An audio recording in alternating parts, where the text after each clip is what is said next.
الله الله الله الله الله وخير الهدي هدي محمد صلى الله عليه وسلم وشر الأمور محدثاتها وكل محدثة بدعة وكل بدعة ضلالة وكل ضلالة في النار. محترم حاضرین، سامعین و سامعات، ناظرین و ناظرات، اصول ثلاثہ کے اس درس میں اب تمام حضرات کا خیر مقدم ہے۔ اللہ رب العالمین ہمارے اور آپ کے مل بیٹھنے کو قبول فرمائے، علم دین سیکھنے، اس کے مطابق عمل کرنے، اس کی دعوت عام کرنے اور اس راستے میں آنے والی مصیبتوں کے اوپر اللہ رب العالمین ہمیں اور آپ کو صبر کی توفیق نصیب فرمائے۔ حاضرین، کل کے درس میں آپ کے سامنے یہ وضاحت کی گئی تھی کہ تقدیر اگر بندے کے اوپر نازل ہوتی ہے تو اس کی کئی ایک حالت ہے بندے کے اوپر۔ ایک تو وہ ہے کہ جو تقدیر شرعی ہے، تو تقدیر شرعی سے بہرحال بندے کو راضی ہونا ہے، اور خوشی کے بغیر رضامندی کے تقدیر شرعی میں کوئی چارہ نہیں ہے، جیسا کہ اللہ رب العالمین کا فرمان ہے وَمَا كَانَ لِمُؤْمِنٍ وَلَا مُؤْمِنَةٍ إِذَا قَضَى اللَّهُ وَرَسُولُهُ أَمْرًا أَن يَكُونَ لَهُمُ الْخِيَرَةُ مِنْ أَمْرِهِمْ، اور اسی طرح سے فرمایا فَلَا وَرَبِّكَ لَا يُؤْمِنُونَ حَتَّى يُحَكِّمُوكَ فِيمَا شَجَرَ بَيْنَهُمْ ثُمَّ لَا يَجِدُوا فِي أَنفُسِهِمْ حَرَجًا مِمَّا قَضَيْتَ وَيُسَلِّمُوا تَسْلِيمًا۔ اللہ رب العالمین نے ان دونوں آیتوں کے اندر تقدیر شرعی کے تعلق سے یہ بیان فرما دیا کہ بندے کو رضامندی کے بغیر اس میں کوئی چارہ نہیں ہے۔ اب سوال ہے کہ تقدیر کون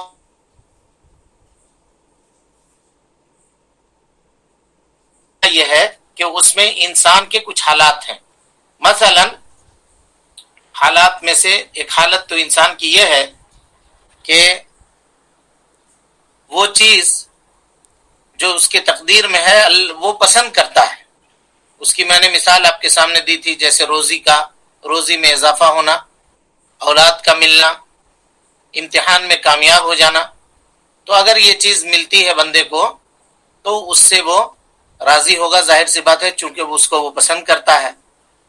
اور دوسری قسم یہ ہے کہ جو بندہ نہیں چاہتا ہے، مثال کے طور پہ کسی اس کے اقارب میں سے کسی کا موت ہو جانا، یا پھر بیمار پڑ جانا، مصیبت اور تکلیف کے اندر گرفتار ہو جانا، بندہ اس کو عام طور پہ پسند نہیں کرتا ہے۔ اگر اس طرح کی مصیبت کسی بندے کے اوپر نازل ہوتی ہے تو اس کے چند حالات ہیں۔ ان حالات کے اوپر ہم گفتگو آپ کے سامنے کر رہے تھے، جس میں سب سے پہلی حالت یہ تھی کہ وہ بندہ اللہ رب العالمین کے اس تقدیر کے اوپر ناراضگی کا اظہار کرتا ہے۔ اور یہ ناراضگی دو طریقے سے ہوتا ہے، یا تو قول کے ذریعے سے، اس کی مثال آپ کے سامنے بیان کی گئی تھی کہ میں اس کا مستحق نہیں تھا، میرا کیا قصور تھا کہ اللہ رب العالمین نے یہ مصیبت میرے اوپر نازل کر دی۔ اور فعل کے ذریعے سے، جیسے گرہبان کا چاک کرنا، اپنے چہرے کو مارنا، بال منڈوا لینا مصیبت کے وقت، پریشانی کے وقت، اور دوسرے جو افعال ہوتے ہیں، چوڑیوں کو توڑ دینا، گھروں کو کالے کلر سے کلر کروا دینا، اس کے علاوہ جتنی بھی چیزیں ہو سکتی ہیں جو اس بات کے اوپر دلالت کرے کہ یہ تقدیر سے ناراض ہے، اور جو تقدیر، جو فیصلہ اللہ رب العالمین کا اس کے تعلق سے ہوا، اس کے اوپر وہ ناراضگی کا اظہار کر رہا ہے، چاہے اس کا تعلق قول سے ہو، چاہے اس کا تعلق فعل سے ہو۔ اور ہم نے یہ بتایا تھا کہ اس میں اللہ تعالیٰ کی تقدیر سے ناراض ہو کر کے بندہ اپنا ہی نقصان کرتا ہے، کیونکہ وہ جتنا بھی ناراض ہو لے، جتنا بھی رو لے، کچھ بھی کر لے، وہ تقدیر بدل نہیں سکتا۔ جو مصیبت اس کے پاس آ گئی ہے اس کو پھیر نہیں سکتا، ٹال نہیں سکتا۔ ہاں، اگر صبر کرے گا تو اس کے اجر میں اضافہ ہوگا، نیکی حاصل ہوگی، بھلائی اور اچھائی اللہ رب العالمین اس کو دے گا۔ لیکن اگر جزا اور فضا کرے گا تو وہ گناہ کا مستحق ہوگا اور سوائے نقصان کے اس کو کچھ بھی حاصل ہونے والا نہیں ہے۔ اسی طریقے سے ہم نے کل آپ کے سامنے یہ بیان کیا تھا کہ تقدیر کے نازل ہونے سے پہلے اور تقدیر کے نازل ہونے کے بعد، یعنی کسی مصیبت کے آنے سے پہلے اور مصیبت کے آ جانے کے بعد، اللہ کے نبی جناب محمد رسول اللہ صلی اللہ علیہ وسلم نے اس مصیبت سے نمٹنے کا طریقہ بتلایا ہے کہ اس مصیبت کے وقت ایک انسان کا کردار کیا ہونا چاہیے۔ نبی صلی اللہ علیہ وسلم نے یہ طریقہ بتلایا اور اسی حدیث کی تشریح میں ہم لوگوں کی گفتگو کل مکمل ہوئی تھی۔ یعنی اللہ کے نبی صلی اللہ علیہ وسلم نے بیان فرمایا کہ اسباب اختیار کرو مصیبت کے نازل ہونے سے پہلے، مصیبت سے بچنے کے لیے جو اسباب ہوتے ہیں اس کو اختیار کرو۔ اسباب اختیار کرنے کے بعد وَاسْتَعِنْ بِاللَّهِ، اللہ رب العالمین سے مدد طلب کرو۔ ان اسباب کے اوپر بھروسہ مت کرو، بلکہ ان اسباب کو جو کارآمد بنانے والی ذات ہے وہ اللہ رب العالمین کی ہے۔ اگر اللہ رب العالمین چاہے گا تو سبب کارآمد ہوگا، اور اگر نہیں چاہے گا تو سبب کارآمد نہیں ہوگا۔ اور اس کی مثالیں کل آپ کے سامنے آ چکی تھی، گفتگو آپ کے سامنے پوری طور پر کی گئی تھی۔ اب مطلب یہ ہوا کہ مصیبت کے نازل ہونے کے وقت انسان کی حالتوں میں سے پہلی حالت یہ ہوتی ہے کہ وہ مصیبت کے نازل ہونے کے بعد جزا اور فضا کرتا ہے، اللہ رب العالمین کی تقدیر سے ناراضگی کا اظہار کرتا ہے۔ اور اس کا کیا حکم ہے؟ یہ حرام ہے۔ اللہ کے نبی صلی اللہ علیہ وسلم نے فرمایا کہ یہ حکم حرام ہے، جیسا کہ کہا گیا، جیسا کہ حدیث آپ کے سامنے بیان کی گئی، لیس منا من ضرب الخدود من لطم الخدود وشق الجیوب ودعا بدعوت الجاہلیہ۔ دوسری حالت انسان کی یہ ہوتی ہے کہ مصیبت کے نزول کے وقت، جب مصیبت نازل ہو جاتی ہے تو اس وقت وہ صبر کرتا ہے۔ جب مصیبت اس کے اوپر آ گئی، نازل ہو گئی، تو اس کے اوپر وہ صبر کرتا ہے۔ صبر کا معنی یہ ہوتا ہے کہ وہ اپنے نفس کو روکتا ہے ان چیزوں سے یا ان چیزوں کے کرنے سے جو تقدیر کے اوپر ناراضگی کی دلالتوں میں سے دلالت یا دلیل ہے، اس کے کرنے پر اپنی زبان کو بھی روکتا ہے تاکہ ناراضگی زبان کے ذریعے سے نہ ہو، اور اپنے آپ کو بھی روکتا ہے، اپنے اعضاء اور جوارح کو بھی روکتا ہے تاکہ تقدیر کے اوپر ناراضگی فعل کے ذریعے سے بھی نہ ہو۔ صبر کا یہ مطلب ہرگز نہیں ہے، یہاں ایک بات کی وضاحت میں آپ کو کر دیتا ہوں کہ صبر کا ہرگز یہ مطلب نہیں ہے کہ آدمی مصیبت سے گھبرائے نہیں، اور ہرگز یہ مطلب نہیں ہے کہ وہ غمگین نہ ہو۔ صبر کا ہرگز یہ مطلب نہیں ہے کہ وہ دکھی نہ ہو، بالکل یہ مطلب نہیں ہے۔ انسان کے اندر اللہ رب العالمین نے یہ معاملہ ان بلٹ رکھا ہے، اس کے بناتے وقت خوشی اور غم کے اظہار کی صلاحیت انسان کے اندر ہوتی ہے، اور اس کو وہ محسوس کرتا ہے۔ پتھر نہیں ہے، گوشت کی ہڈی کا بنا ہوا مخلوق ہے، اور اس کے احساسات ہوتے ہیں، اس کے جذبات ہوتے ہیں، اور اس کے احساسات اور جذبات اس کو وہ لاکھ کوشش کر لے لیکن وہ اپنے آپ کو روک نہیں سکتا۔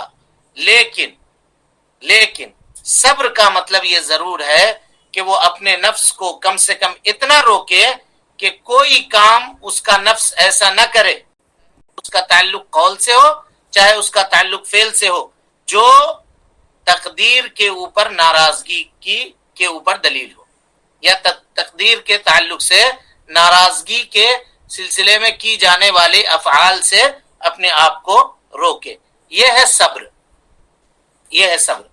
اب کوئی آدمی یہ کہے کہ تم صبر نہیں کر رہے ہو، کوئی آدمی کسی کے قریبی کا انتقال ہو گیا مثلا، اور وہ آدمی بیٹھ کر کے اگر خاموشی کے ساتھ رو رہا ہے ایک جگہ، اس کے آنکھ سے آنسو نکل رہے ہیں، بغیر کچھ کہے ہوئے، بغیر کوئی گریہ زاری کیے ہوئے، بغیر کپڑا پھاڑے ہوئے، ہے نا، تو آپ اس کو یہ نہیں کہہ سکتے کہ تم صبر نہیں کر رہے ہو، یہ نہیں کہہ سکتے۔ انسان کی بناوٹ اس بات کے اوپر کی گئی ہے کہ وہ خوشی اور غم کو محسوس کرتا ہے اور اس سے متاثر ہوتا ہے، اس سے متاثر ہوتا ہے۔ تو اس تاثر کے اوپر ثواب اور عقاب نہیں ہوگا، لیکن اتنا ضرور ہے کہ جو حد ہے اس حد کو وہ پار نہ کرے، اس دائرے کے اندر رہ کر کے اپنے غم کا اظہار کرے، اور غم کا اظہار کرنے میں کوئی حرج کی بات نہیں ہے۔ نبی صلی اللہ علیہ وسلم نے فرمایا انما الصبر، اور کبھی کبھی ایسا ہوتا ہے کہ جس وقت مصیبت نازل ہوئی تو بندہ اس وقت گریزاری کرتا ہے، روتا ہے، جزع اور فضا کرتا ہے، اٹھا پٹک مچاتا ہے نا، سب کچھ کرتا ہے، لیکن یہ کرنے کے بعد جب تھک جاتا ہے تو کہتا ہے اب ہم صبر کر رہے ہیں، اب ہم صبر کر رہے ہیں۔ تو انسان کی تخلیق اس طریقے کے اوپر بھی ہوئی ہے کہ جب مصیبتیں اس پر زیادہ نازل ہوتی ہیں یا مصیبتوں میں وہ زیادہ دیر تک ہوتا ہے تو پھر مصیبتوں کا عادی ہو جاتا ہے، خوگر ہو جاتا ہے۔ شاعر کا شعر ہے اس بجلیاں اس قدر گری مجھ پر کہ آساں ہو گئی، یعنی اتنی مصیبتوں کا نزول میرے اوپر ہوا کہ اب مصیبت سے میں گھبراتا نہیں ہوں، میں پریشان نہیں ہوتا ہوں۔ تو یہ صبر نہیں ہے، یہ صبر نہیں ہے۔ اس سلسلے میں نبی صلی اللہ علیہ وسلم نے فرمایا انما الصبر عند الصدمۃ الاولی، جس وقت آپ کو مصیبت کی خبر لگی تھی ٹھیک اسی وقت سے آپ کو صبر کا دامن تھام لینا ہے، اسی وقت سے جزا اور فضا نہیں کرنی ہے، اپنے آپ کو روکنا ہے ہر اس عمل سے جو تقدیر کے اوپر ناراضگی کی دلالت کرتی ہو، چاہے اس کا تعلق قول سے ہو، زبان سے ہو، یا اس کا تعلق فعل سے ہو، روکنا ہے۔ یہ حدیث اس کا ایک پس منظر ہے، اس پس منظر کو سنیے۔ اللہ کے نبی جناب محمد رسول اللہ صلی اللہ علیہ وسلم کا گزر مدینہ منورہ میں ایک قبر کے پاس سے ہوا۔ آپ صلی اللہ علیہ وسلم وہاں سے گزر رہے تھے، ایک عورت اس قبر کے اوپر بیٹھ کر کے گریزاری کر رہی تھی، بلند آواز سے، تیر آواز سے رو رہی تھی اس قبر کے اوپر بیٹھ کر کے۔ شاید اس کا بیٹا انتقال ہوا تھا، یا بیٹے کی قبر تھی، یا شوہر کی قبر تھی، اس کی تشریح نہیں ہے، بہرحال لیکن وہ اس قبر کے اوپر بیٹھ کر کے گریزاری کر رہی تھی، رو رہی تھی اپنے میت کے اوپر۔ تو اللہ کے نبی جناب محمد رسول اللہ صلی اللہ علیہ وسلم نے جب اس عورت کو دیکھا تو آپ نے فرمایا کہ اے اللہ کی بندی اتق اللہ، اللہ سے ڈرو، واصبری، اور صبر کرو، اللہ سے ڈرو اور صبر کرو۔ اس عورت نے، وہ نبی صلی اللہ علیہ وسلم کو پہچانتی نہیں تھی، اس عورت نے پلٹ کر کے اللہ کے نبی صلی اللہ علیہ وسلم کو جواب دیا الیک عنی، مجھ کو میرے حالت کے اوپر چھوڑ دو، فإنک لم تصب بمصیبتی، جو مصیبت میرے اوپر اتری ہے اس کا مزہ تم نے نہیں چکھا ہے، تمہارے اوپر وہ مصیبت نہیں نازل ہوئی۔ ہم لوگ کہتے ہیں نا جس کے اوپر بیتتا ہے وہی جانتا ہے، ہمارے یہاں یہ چیزیں ہیں، جس پر پڑتا ہے وہی سمجھتا ہے، جس کے دل پہ گزرتا ہے وہی جانتا ہے۔ اس عورت نے بھی، بیچاری نے، وہ نہیں جانتی تھی کہ اللہ کے نبی صلی اللہ علیہ وسلم ہے، اس نے جواب دے دیا اللہ کے نبی صلی اللہ علیہ وسلم کو۔ نبی صلی اللہ علیہ وسلم نے اس کا جواب سن کر کے اس کو کچھ نہیں کہا، چلے گئے، اپنے راستے چلتے رہے، آگے چلے گئے۔ دوسرے لوگ جو پیچھے تھے ان لوگوں نے عورت کو مخاطب کر کہا کہ جانتی ہو تم نے کس کو جواب دیا ہے؟ کہا نہیں، کہا وہ اللہ کے رسول ہے۔ اب یہ عورت پریشان ہو گئی، بھاگتے ہوئے، دوڑتے ہوئے اللہ کے نبی جناب محمد رسول اللہ صلی اللہ علیہ وسلم کے پاس گئی اور کہا کہ یا رسول اللہ، میں نے آپ کو نہیں پہچانا، آپ کو نہیں پہچانا تھا، اس وجہ سے میں نے ایسے کہہ دیا، اس وجہ سے میری یہ گفتگو ہوئی۔ اللہ کے نبی صلی اللہ علیہ وسلم نے اس کے جواب دینے کے اوپر اس کو کچھ بھی نہیں کہا، یعنی یہ نہیں کہا کہ نہیں پہچانو، تم پہچانو چاہے نہیں پہچانو، کوئی تم کو نصیحت کرے گا تو تم اس کو ایسا پلٹ کے جواب دو گے یا اس طرح سے کہو گی، تم ایسا زبان دراز ہو، یہ ہو، کچھ بھی نہیں کہا اللہ کے نبی صلی اللہ علیہ وسلم نے، لیکن ملامت کی آپ نے کس بات کے اوپر؟ دوسری چیز کے اوپر۔ کون سی چیز؟ غور کیجئے، آپ نے فرمایا انما الصبر عند الصدمۃ الاولی، اے اللہ کی بندی، صبر اس وقت تھا جس وقت مصیبت کی خبر تم کو لگی تھی۔ یہ صحیحین کی روایت ہے، یعنی بخاری اور مسلم کی روایت ہے۔ یہ پتہ چلا کہ مصیبت کے نازل ہونے کے پہلے مرحلے میں انسان کو صبر کرنا ہے۔ اب اس صبر کا حکم کیا ہے؟ کیا حکم ہے بتائیے؟ کوئی بتا سکتا ہے؟ ہاں جی ہیں، لوگ ہیں، آواز جا رہی ہے میری؟ جی الحمدللہ. آج بہت سناٹا ہے بھائی آپ لوگوں کے یہاں، کیا بات ہے؟ تھک گئے ہیں کیا آپ لوگ؟ نہیں. کیا حکم ہے صبر کا؟ راضی یہ راضی ہونے کے لیے راضی تو ہے، حکم ہم پوچھ رہے ہیں. مصیبت کے پہلے جھٹکے میں صبر کرنا.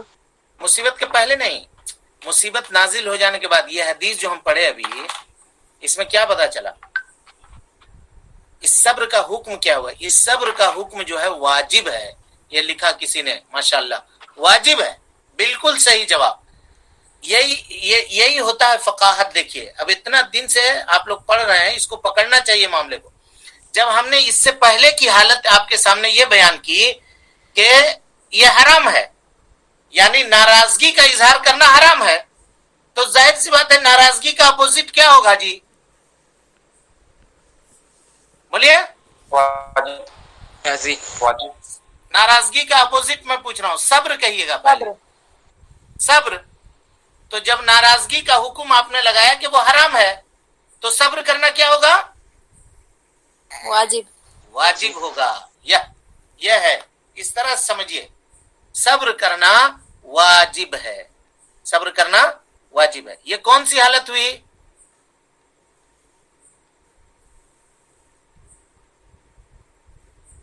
دوسری حالت ہوئی. پہلی حالت ہم نے آپ کے بیان کی کہ تقدیر کے اترنے کے بعد، نازل ہو جانے کے بعد، مصیبت کے آ جانے کے بعد وہ ناراضگی کا اظہار کرتا ہے. پھر ناراضگی کی دو شکل ہم نے بیان کی. ناراضگی کا تعلق کبھی زبان سے ہوتا ہے، ناراضگی کا تعلق کبھی اعضاء اور جوارح سے ہوتا ہے نا؟ یہ واضح ہوگی آپ کے سامنے. اب ہم نے ناراضگی کا حکم بتایا، کہا کہ وہ حرام ہے، اس پہ دلیل دی، نبی صلی اللہ علیہ وسلم کی حدیث. آپ صلی اللہ علیہ وسلم نے فرمایا لیس منا، وہ ہم میں سے نہیں ہے، من ضرب الخدود، جو چہرے میں تھپڑ مارے، ہے نا، ودعا بدعوت الجاہلیہ، جاہلیت کی پکارے، وہ ہم سے نہیں ہے. کہا کہ یہ دلیل، یہ حدیث اس بات کے اوپر دلالت کر رہی ہے کہ ناراضگی کا اظہار کرنا مصیبت کے نازل ہونے کے بعد حرام ہے. اور کہا کہ صبر کرنا یہ واجب ہے، جیسا کہ اللہ کے نبی جناب محمد رسول اللہ صلی اللہ علیہ وسلم نے اس عورت سے کہا انما الصبر عند الصدمۃ الاولی. اور اسی طریقے سے اللہ رب العالمین نے قرآن مجید میں فرمایا کہ وَإِذَا أَصَابَتْهُمْ مُصِيبَةٌ قَالُوا إِنَّا لِلَّهِ وَإِنَّا إِلَيْهِ رَاجِعُونَ أُولَئِكَ عَلَيْهِمْ صَلَوَاتٌ مِّن رَّبِّهِمْ وَرَحْمَةٌ وَأُولَئِكَ هُمُ الْمُهْتَدُونَ. یہی وہ لوگ ہیں جن کے اوپر اللہ رب العالمین کی رحمت برستی ہے، خوب جھم جھم رحمت برستی ہے اللہ کی، اور یہی وہ لوگ ہیں جو ہدایت یافتہ ہیں، ہے نا. پھر ایک جگہ اللہ رب العالمین نے کہا وَبَشِّرِ الصَّابِرِينَ، اللہ کے نبی صلی اللہ علیہ وسلم صبر کرنے والوں کو بشارت سنا دیجئے، ان کو خوشخبری سنا دیجئے. ایک جگہ اللہ نے کہا انما یوفی الصابرون اجرهم بغیر حساب، اللہ رب العالمین صبر کرنے والوں کو بغیر حساب کے ہاں جی اجر عطا فرمائے گا. علامہ ابن قیم رحمۃ اللہ علیہ کہتے ہیں تقریباً 90 مقامات سے زیادہ مقام پر قرآن مجید کے اندر اللہ رب العالمین نے صبر کا حکم دیا ہے. اس سے آپ اندازہ لگا سکتے ہیں کہ صبر کی اہمیت کیا ہے، صبر کی اہمیت کیا ہے. تو یہ دوسری قسم، اور دونوں ایک دوسرے کے ندی کے دو کنارے ہوئے. ایک معاملہ جزا اور فضا کرنا، یہ حرام ہو گیا. دوسرا معاملہ جو تھا صبر کرنا، یہ واجب ہو گیا. یہ واجب ہے، اتنی کیفیت تو واجب ہے. اب اس کے بعد آئیے تیسری حالت کی طرف داخل ہوتے ہیں. کہتے ہیں تیسری حالت، مصیبت کے نازل ہونے کے بعد بندہ اس سے رضامندی کا اظہار کرے. اللہ اکبر، رضامندی کا اظہار کرے. یہ درجہ جو ہے صبر سے ایک اسٹیپ اوپر ہے، صبر سے ایک اسٹیپ اوپر ہے. کیا مطلب ہوا رضامندی کا؟ کہا اس کو اطمینان قلب ہو اللہ رب العالمین کی تقدیر کے اوپر، کوئی ناراضگی نہیں ہو، اور اللہ تعالی کی تقدیر کو کھلے دل سے تسلیم کرتا ہو کہ چلو اللہ رب العالمین کا یہی میرے لیے فیصلہ تھا، اور اس کے اوپر وہ پورے طور پہ راضی ہوتا. کوئی ایسا کام نہ کرتا ہو جس کو اللہ رب العالمین نے حرام قرار دیا ہے. جب بھی اس کے اوپر مصیبت نازل ہوتی ہے تو اس کا دل مطمئن ہو جاتا ہے اللہ تعالیٰ کے قدر کے اوپر. تو یہ اطمینان کب حاصل ہوگا اس کو؟ جب وہ صبر کرے گا، ہے کہ نہیں؟ تو پتہ یہ چلا کہ رضامندی کا درجہ جو ہے یہ صبر کرنے کے بعد ہے، اور صبر سے ایک اسٹیپ اس کا اوپر مقام ہے، ایک اسٹیپ اس کا اوپر مقام ہے۔ کیوں ایسا کرتا ہے جی؟ وہ صبر کرتا ہے اور صبر کے بعد رضامندی کا اظہار کرتا ہے، کیونکہ وہ اس کا عقیدہ ہے، وہ یہ مضبوط اور پختہ عقیدہ رکھتا ہے کہ جو کوئی بھی مصیبت ہمارے اوپر نازل ہوئی ہے یا جو خوشی ہمارے اوپر آئی ہے، مصیبت کے اوپر اللہ رب العالمین کا یہ حکم ہے کہ ہم شکریہ ادا کریں، اور خوشی کے وقت اللہ رب العالمین کا یہ حکم ہے کہ ہم شکریہ ادا کریں، مصیبت کے وقت صبر کریں اور خوشی کے وقت شکریہ ادا کریں۔ اللہ رب العالمین ان دونوں صورتوں میں اس کو اجر سے نوازتا ہے۔ اسی کے بارے میں اللہ کے نبی جناب محمد رسول اللہ صلی اللہ علیہ وسلم کی حدیث ہے، سنیے، بڑی دل کو اطمینان پہنچانے والی، اطمینان بخشنے والی روایت ہے۔ آپ صلی اللہ علیہ وسلم نے فرمایا، مسلم کی روایت ہے، عجبا لامر المؤمن، مومن کا معاملہ بڑا تعجب خیز ہے۔ کہا کیا تعجب خیز ہے مومن کا معاملہ؟ کہا ان اصابتہ السراء، جب کسی مومن مسلمان آدمی کو خوشی پہنچتی ہے، فشکر، شکریہ ادا کرتا ہے، خوشی میں پاگل نہیں ہو جاتا، خوشی میں ایسے اعمال کو انجام نہیں دینے لگتا ہے جو اللہ رب العالمین کی رضامندی کا سبب ہو، صبر کرتا ہے۔ اور دوسری کہا وَإِنْ أَصَابَتْهُ ضَرَّاء، اور کبھی اس کے اوپر اگر مصیبت نازل ہوتی ہے، صبر، تو صبر کرتا ہے، فَهُوَ خَيْرٌ لَهُ، تو یہ اس کے لیے بہتر ہے، چاہے شکر ادا کرے چاہے صبر کرے مصیبت کے وقت، ان دونوں صورتوں میں اللہ رب العالمین نے اس کے لیے بھلائی رکھا ہے۔ یہ حدیث اس کے نگاہ کے سامنے ہوتی ہے، اور وہ آدمی اپنے تقدیر کے اوپر رضامندی کا اظہار کرتا ہے۔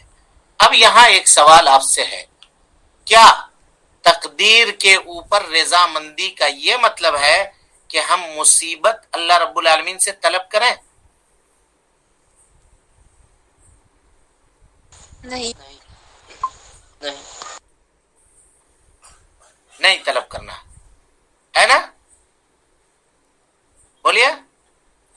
جی جی، یعنی اس حدیث میں یہ کہا گیا کہ اگر مصیبت نازل ہوتی ہے تو صبر کرتا ہے اور وہ اس کے لیے بہتر ہوتا ہے، تو کیا کوئی آدمی مصیبت طلب کر سکتا ہے اللہ رب العالمین سے؟ نہیں کر سکتا طلب۔ یہ جواب آپ نے دیا۔ ایک مثال میں آپ کو دے رہا ہوں۔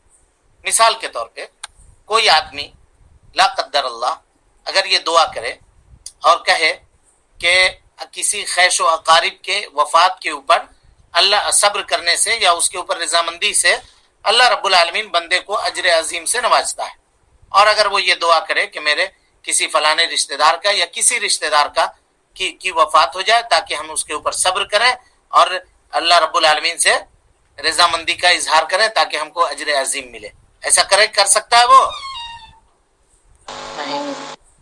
بولیے۔ نہیں کر سکتا ہے۔ بہرحال چاہے آدمی کتنا بھی مضبوط کیوں نہ ہو، مصیبت اور پریشانی کے وقت یک گناہ ہل جاتا ہے وہ آدمی، اور کہیں ایسا نہ ہو، ہمیشہ اللہ رب العالمین سے عافیت کا سوال کرنا چاہیے، کہنا چاہیے اللہم لا تجعل مصیبتنا فی دیننا، اور یہ کہنا چاہیے اللہم انا نعوذ بک من زوال نعمتک، اے اللہ رب العالمین ہم تو تیری پناہ میں آتے ہیں کہ جو نعمت تو مجھ کو عطا کیا ہے یہ نعمت ہم سے زائل نہ ہو جائے، یہ نعمت ہم سے چھین نہ جائے، اے اللہ رب العالمین اس نعمت کو ہم سے مت چھیننا۔ اسی طریقے سے بیماریوں کے تعلق سے اللہ کے نبی جناب محمد رسول اللہ صلی اللہ علیہ وسلم نے فرمایا کہ یہ دعا کرو اللہم انی اعوذ بک من البرص والجنون والجذام وسیء الاسقام، اے اللہ رب العالمین برس سے، ہے نا، برس کی بیماری جو چمڑے میں ہوتی ہے اس سے، اور اسی طرح سے جنون سے، پاگل پن سے، جزام کوڑھ کے مرض سے، اور سیء الاسقام جتنے برے امراض ہیں، کینسر ہے اور اس طرح کے جو امراض ہیں جو لا علاج ہیں، اے اللہ رب العالمین ان بیماریوں سے ہم کو بچا۔ نبی صلی اللہ علیہ وسلم نے دعائیں سکھلائی ہیں اور کہا ہے کہ بندے کو چاہیے کہ اللہ رب العالمین سے ہمیشہ عافیت کا سوال کرے، کبھی بھی مصیبت اور پریشانی کا سوال نہ کرے۔ لیکن اگر مصیبت نازل ہو جائے تو صبر کرے، یہ پہلا مقام ہے. اس کے اوپر رضامندی کا اظہار کرے، یہ دوسرا مقام ہے جو صبر سے اونچا ہے. اب یہ سوال آتا ہے، یہ بات جان لینے کے بعد اب یہ سوال یہ ہے کہ کیا رضامندی کا کیا حکم ہے؟ ہاں جی، مستحب ہے. رضامندی کا حکم مستحب ہے. جزاکم اللہ خیر. اکثر علماء کے نزدیک رضامندی کا حکم مستحب ہے اور یہی راجح ہے، جبکہ بعض علماء یہ کہتے ہیں کہ یہ بھی صبر کی طرح سے بندے کے اوپر واجب ہے کہ وہ رضامندی کا معاملہ کرے، وہ رضامندی کا معاملہ کرے. لیکن رضامندی کا معاملہ یا رضامندی کا اظہار کرنا یہ ہر انسان کے قدرت میں نہیں ہے. مصیبت نازل ہونے والے کے مقام کے اوپر اپنے آپ کو رکھ کر کے دیکھیے تو آپ کو اس کا اندازہ ہوگا کہ یہ درجہ کتنے عظیمت کو چاہتا ہے، کتنی ایمان کی مضبوطی کا طلبگار ہے یہ درجہ، کہ آدمی اللہ کی تقدیر کے اوپر رضامندی کا اظہار کر رہا ہے. سمجھ رہے ہیں؟ اور اللہ تعالیٰ قرآن مجید میں فرماتا ہے لا یکلف اللہ نفسا الا وسعها. اللہ رب العالمین نے کسی نفس کو بھی اس کی وسعت اور اس کی طاقت سے زیادہ مکلف نہیں بنایا ہے. اگر وہ آدمی رضامندی کا اظہار نہیں کرتا ہے، صبر کر رہا ہے، رضامندی کا اظہار نہیں کر رہا ہے، صبر کر رہا ہے، تو صبر کے اوپر اس کو ثواب تو حاصل ہو جائے گا، لیکن رضامندی کے اظہار نہ کرنے کے اوپر اس کو عذاب نہیں ہوگا، اس کو مواخذہ نہیں ہوگا. علماء کرام کے صحیح قول کے مطابق یہی بات اقرب الی الثواب ہے اور یہی بات درستگی سے قریب ہے. اب اس کے بعد آئیے، یہ تیسری حالت ہوئی رضامندی کا. اب اس سے ایک اسٹیپ اور آگے ہے، وہ کیا ہے بتائیے، کوئی بتائیے. شکر. شکر. ماشاء اللہ، شکر. رضامند ہونے کے بعد شکریہ ادا کر رہا ہے اللہ رب العالمین کا بندہ مصیبت کے نزول کے وقت، یعنی خوشی ملنے کے وقت تو کرتا ہی کرتا ہے، مصیبت کے نازل ہونے کے اوپر بھی وہ شکریہ ادا کر رہا ہے. اور یہ درجہ علامہ ابن قیم رحمۃ اللہ علیہ فرماتے ہیں، اللہ اکبر، کہا یہ درجہ هذه الدرجہ ینال عباد اللہ الخلص. اللہ رب العالمین کے بہت خالص اور مخلص بندے جو ہوتے ہیں وہ اس درجے کے اوپر فائز ہوتے ہیں، اس درجے کے اوپر فائز ہوتے ہیں. اور شکر کرنے والا، صبر کرنے والا کتنے اسٹیپ پہ کھڑا ہے دیکھیے. ابن قیم کہتے ہیں فالشاکر، شکر کرنے والا صابر بھی ہے راضی بھی ہے، صابر بھی ہے راضی بھی ہے، اور ایک درجہ آگے ہے وہ شاکر بھی ہے، وہ شاکر بھی ہے. اس کو صبر کا مقام بھی حاصل ہے، اس کو مقام رضا بھی حاصل ہے، اور ان دونوں مقامات سے اونچے مقام کے اوپر وہ فائز ہے کہ اس کو مقام شکر بھی حاصل ہے، اس کو مقام شکر بھی حاصل ہے. یعنی بعض اللہ رب العالمین کے دنیا میں ایسے خلص اور مخلص بندے ہیں دنیا کے اندر کہ جب ان کے اوپر کوئی مصیبت نازل ہوتی ہے تو ان کا دل اس مصیبت میں گرفتار نہیں ہوتا ہے. شکریہ دیکھیے ہوتا کیسے ہے، اس کی کیفیت بتا رہے ہیں.